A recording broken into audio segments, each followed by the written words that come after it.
Think of NFL offensive coaches as mountain climbers. They want to climb Mount Everest, i.e. win the Super Bowl with a great offense. Anyone who reaches the summit is an expert. Most reach the summit following paths others created before them. A few create their own paths to the top. Both types of coaches are great. A coach doesn't have to be innovative to succeed.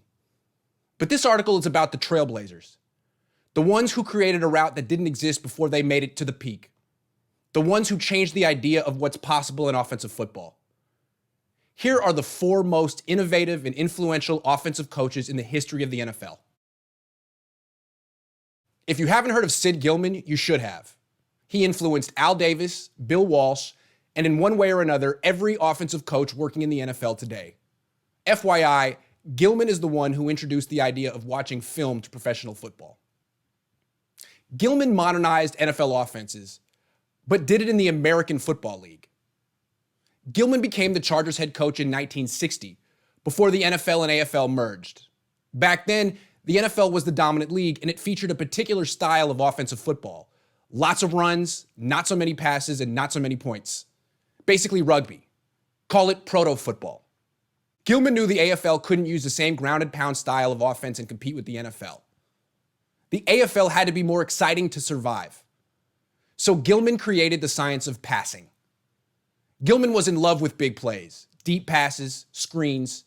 He wanted to score as many points as possible to make the AFL thrilling. In 1963, his Chargers scored 51 points in the AFL championship when they beat the Patriots. That same season, the Bears scored just 14 points when they beat the Giants in the NFL championship. Now the NFL is a passing league. Gillman made it that way. He used to say, the scoreboard is like a cash register. Cha-ching. Bill Walsh modernized Gillman's passing game.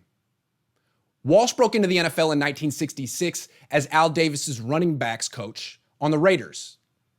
Davis broke into the AFL in 1960 as Gillman's wide receivers coach on the Chargers, meaning Walsh comes from Gillman's coaching tree. Gillman wanted to stretch the defense from goal line to goal line with deep passes and sprinkle in some checkdowns and screens to running backs. That was his philosophy. Walsh created a different philosophy. He wanted to stretch the defense sideline to sideline with short passes. And instead of checking down to running backs as a last resort, Walsh often made running backs the first or second option in the quarterback's progression. Think Roger Craig catching quick passes in the flat or over the middle, then running for long gains. Walsh believed a short pass was no different than a run, a radical concept in the 1970s and early 1980s when teams usually handed off to their running backs or threw deep to their wide receivers. Now every NFL team has Walsh's pass plays in its playbook. Walsh's plays are still cutting edge 40 years later. And his disciples have populated the league since the late 80s. Mike Holmgren, Sam Walsh, George Seifert, Dennis Green, the list goes on and on. Walsh's tree is the Amazon forest. While Bill Walsh modernized the passing game, Joe Gibbs modernized the running game. Those two coached at the same time and were rivals. Each won 3 Super Bowls. But Walsh and Gibbs won them in different ways. Gibbs won with 3 different quarterbacks, Joe Theismann, Doug Williams, and Mark Rypien. The quarterback was not the focus of Gibbs' offense. He won with his running backs, think John Riggins. And he won with his tight ends, plural. Before Gibbs, teams used 2 backs, a halfback and a fullback, and 1 tight end. This was the structure of NFL offenses. Gibbs didn't use a fullback. He used 1 halfback and 2 tight ends. Again, radical. He invented 1-back formations and showed the league it's possible to have a full, diverse, dominant run game with just 1 running back on the field. Now the fullback is an endangered species. Only a few teams have them. Most teams use just 1 running back because Gibbs showed them they could. Andy Reid is the first offensive coach to modernize the NFL since Walsh and Gibbs. Reid was Mike Holmgren's assistant on the Packers from 1992 to 1998.